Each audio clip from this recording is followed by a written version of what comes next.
Hey, what's up, Toby? We Hey. are to episode 34 of the Process Debt podcast, and we're going to dig right into AI today. AI. What does that Yeah, have you stand heard of for in it? your world? Uh, I don't know. Gen Muscle AI, intent? generative. Yeah, it means a lot of things. But what I wanted to talk about today is that AI has done a couple things for us Yeah. in that it is enabled us to increase our inputs. Yeah, we could yeah. We can Everybody's a I can do it. prolific content creator now. Yeah, we can create content like we've never been able to before. Yeah. It's also it's raised expectations Mm. exponentially Yes. on what will be created. Yeah, if anybody in the workplace hasn't been asked to run it through AI or tried to figure out, am I the only one not using AI? Then, uh, they're a Correct. little behind the curve right now. Yep. Yes. So this social And what I expectation to be leaning into it. Yeah. yes. And what I realized is this, like, over the last couple weeks, is that I have a bit of AI overwhelm. Mm. Say more about that. What's that? I mean, because you use it as much as any of Oh, my friends do. yeah, I use it a lot. Where's I'm overwhelm able coming from? Is it the the ability to create content doesn't necessarily mean that you're more aligned. yeah, well, And so therefore you have higher expectations to do more things. And my challenge has been not necessarily knowing what my output or my outcome should be. mm, well, And that's so now, manifesting as overwhelm for you. Because I love that you use the word overwhelm. I think that I feel that, that word resonates. Monkey on my chest, kind of, you know. yeah, it's like an increased pressure to perform, Yeah. but not necessarily knowing what the rules of the game are. Yeah. So it's almost like it's like having a helicopter parent that, like, where, like, the dad was really, really good at baseball, but he was only good to, like, make it to be a high school all-star, but his goal was always to be the college all-star. Yeah. And so he knows a lot, and he just puts this pressure on his kid. Yeah. Like, I feel like that's what Gen AI has been for me. That's paired with all these expectations, but can offer no guidance, can not explain how to go to the next step. It just can run you through the mechanics. Yeah, it's just a lot of added pressure. Yeah, And it's been a little overwhelming. yeah. Are you feeling that, because we talk a lot about process and some of the debt. Some of this is old expectations for new ways of doing work. Is how much of this sits just with you? How much of it are you feeling in a process context, working with people upstream and downstream of you? Are they expressing that, or is it mostly the self-imposed overwhelm that high performers often inflict on themselves? Yeah, that's interesting. I think the challenge is with AI, you have a people when they receive something, Okay. they have a higher expectation that it's gonna meet their expectations Oh, without sharing what their expectations are. it's interesting. Chris, let me say that back to you. So you think that as a working team, people's expectations have now increased because AI is in the world, Mhm. but they're not doing anything different to communicate what it is that they need. Correct. AI will magically translate whatever you historically did into something I want. Yes. That sounds very Star Trek, like Earl Grey hot kind of order up your magic tea. Um, right. And it, yeah, but it has done nothing to communicate. How do I land it? How do I Well, what's expectation? one of the things that I've thought about recently is that, talking about AI Yeah. paradox, is that when the internet came, Yeah. it was providing information. I, And so if you go back to the Guinness Book of World Records and why they started it, it was, from the Guinness company. the beer company. The beer company wanted to stop fights. And so they did the Guinness Book of World Records. So if you wanted to know who was the fastest person in the world, you had the Guinness Book of World Records, right? Like, Yeah. why this thing came into play, right? Well, the internet comes around. Yeah. And so now we have more knowledge at our fingertips than we've ever had before. Right. Chris's world record, book of world records, and Toby's book of world Yeah. records, which now might conflict and there's no final official. Yeah. Now we have Gen AI, which is just a really good storyteller. Yeah. A very confident storyteller too, right? Right. Very confident. And so the expectation of the humans doing the work, Mm. it's for them to almost match the cognitive bias of what's expected. Mm. And so what's interesting is the throughputs haven't changed. Like strategy hasn't changed, or maybe it has changed. I don't know. Yeah. But like, like I think Gen AI will change a lot of things. It's gonna revolutionize coding. It's gonna revolutionize a lot of things. Yeah.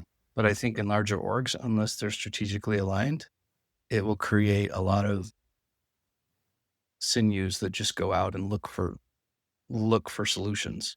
Yeah. Like it'll replace slow thinking, slow methodical craft, like our ability to be craftsmen.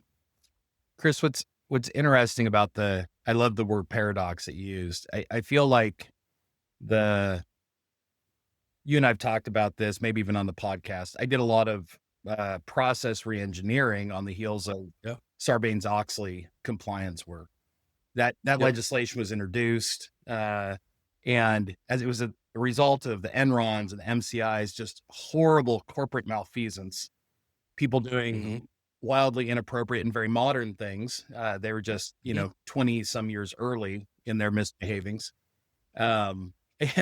And so the thought was it's not enough to report financial numbers. We have to understand whether or not we trust the underlying process. And the only way we can trust a process is if we can verify it. Yep. And so a lot of this work meant, now having somebody else review the task before you finalize it. And so in the accounting world, they called it park and post. Someone could make a journal entry, but someone else would have to review it and then they would post it. So we had two sets of human eyes on it. Yep. Well, we talked about paired programming once upon a time, and that was this revolutionary new way of, instead of having one person code and a second do QA, it's live collaborative QA. But again, two humans, two sets of eyes. So now in this world of AI, we have sometimes half of a human paying attention and randomly throwing prompts in, not doing that strong editorial work, which, as every writer knows, is probably the most painful part of writing, is having to go back and edit your own stuff. But then we throw it over to somebody else without a second review, and we treat it as fact. So now generative AI allows us so much of this, constructing something with limited prompts, whether it's the Gen AI, other components, we're letting the machines do a lot of this thinking or this production. But that we've removed some of this scrutiny, some of the rigor around the throughput, and really asking, did it create what I believe was requested? Yeah. And so to your point, it almost feels like not only are we not hitting the expectation, but almost we're surrendering the verify under the belief that this system is self-verifying. And so we just simply trust what's being produced out of these chatbots. So it is alarming as we think about faster code. We think about faster social media posts and image creation. And it causes a dissonance, Somebody hands it over with confidence, but it doesn't meet any of our expectations and it feels off. We can't always. Well, and think about, like, we're already inundated with emails. We're already inundated with tasks. We're inundated with tools.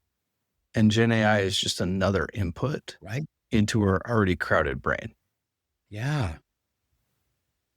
And it just doesn't, like, that leads to burnout. It's just the way that it works. Like, there's no way around it. Well, so Chris, I think that the burnout is the common theme, that bad process, that's how it typically manifests, right? We're like, time out. I'm going to walk away because it's blowing my mind. So if we put on our process debt lens, we realize this AI train is not stopping. Oh no. And it shouldn't. And so just like it was with the internet, and all of a sudden it's like, I only had 3 phone messages on my machine when I came back to my physical phone. And somebody says, yes, but I sent you 700 emails that you never read. We also need to now learn, how do we consume what AI is generating?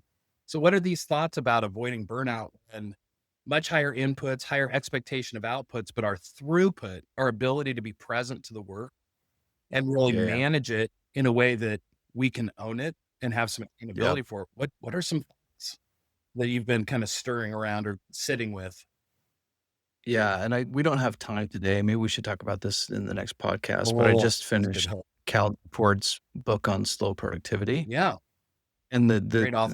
and I think that this is where this thought really came from, which is like, if you look at most systems that are successful, they're almost always a pull system. Mm, The work is done and then they pull the work in, right? yeah, And unfortunately, knowledge workers are almost exclusively pushed work upon, right? So yep, the boss asks for something, your colleague asks for something, you have a report, like almost everything is just added. right. And so with Gen AI, like the challenge is it just becomes easier to add. Mm, And there's only 24 hours in a day. I had a colleague once that said, how's it going? He's like, well, I'm only working part-time, only 12 hours a day.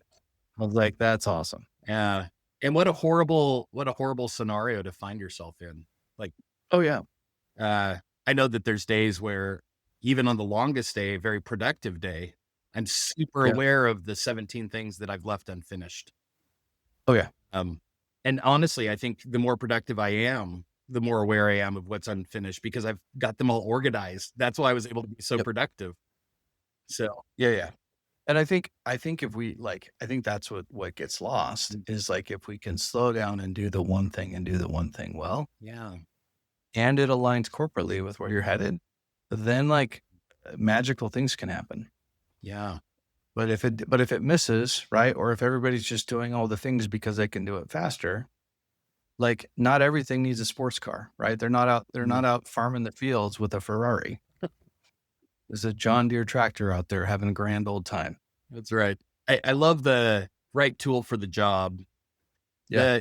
You said something a second ago that I want to go back to as well, and it's the one thing for the day. That makes sense if you operate in a world with a single stakeholder that you're serving on a given day. Um, I think a lot of us, whether you're inside of one business serving multiple stakeholders, Yep. not just your manager, but maybe a downstream team, depending on the Yep. jobs you're working in, with so many stakeholders. And I've not read this latest Cal Newport book, so now I'm going to have to add that to my podcast or my Audible series. There you go. Notice I didn't say book on tape, which is still very much Nope. the 1900s of me. So Yeah. I like very that. specific about Audible, I guess now. So, um, so slow productivity. What is your thought about how you're serving multiple stakeholders? You and I talk about this a lot, whether it's direct manager, manager's manager, executive over the team, upstream, downstream. How have you synthesized that idea of getting super prioritized around the day? I mean, Toby, I just told you earlier I was overwhelmed. So I have not been doing it very well. Let me apply some more uncomfortable pressure. Um, I do think, we can kind of wrap it up here, but I do think that what I'm going to take away from just these thoughts are, I have to get very clear on what the outputs are Mm, yeah, so that I'm not wasting time on useless outputs or useless assets. yeah, And so if my stakeholders, be that my clients, my customers, or even my boss or boss's bosses, if they're not interested in seeing a something that I create or I craft, yeah. then really it's just me kind of buying into that corporate stress that we think Mhm. is responsible. And it's just chewing us up. Yeah. Chris, I love that. It also kind of speaks to the alignment piece. If Yeah. what you're producing doesn't make sense to aligned, you know, stakeholders Yep. that should have the same interests and desire the same outcome, then that's probably a different conversation. Yeah, for So sure. I apologize for Hey, throwing some more overwhelm fuel on the oh no. fire. Let's talk about Yeah. really sensitive topics in future sessions. What else is creating stress? Yeah, let's put the weight on. No, I mean, I think it's good because I think you get to these points and you have to decide what you can control and get very clear. And I think you know, if you talk to people like, well, I don't talk to people, but if you Yes. read stuff like Buffett or Gates, Sure. and they're like, successful people are focused, Yeah. right? And that yet, like when you're oftentimes like that's a miss Mhm. for me corporately, right? Is like I lack that focus because it's like because it can change so often, Yeah. and GenAI is not making that any easier. But I love that. all I right, we finished another. We'll catch you I next week, appreciate man. the input output throughput. All right, talk to you later, man. See ya.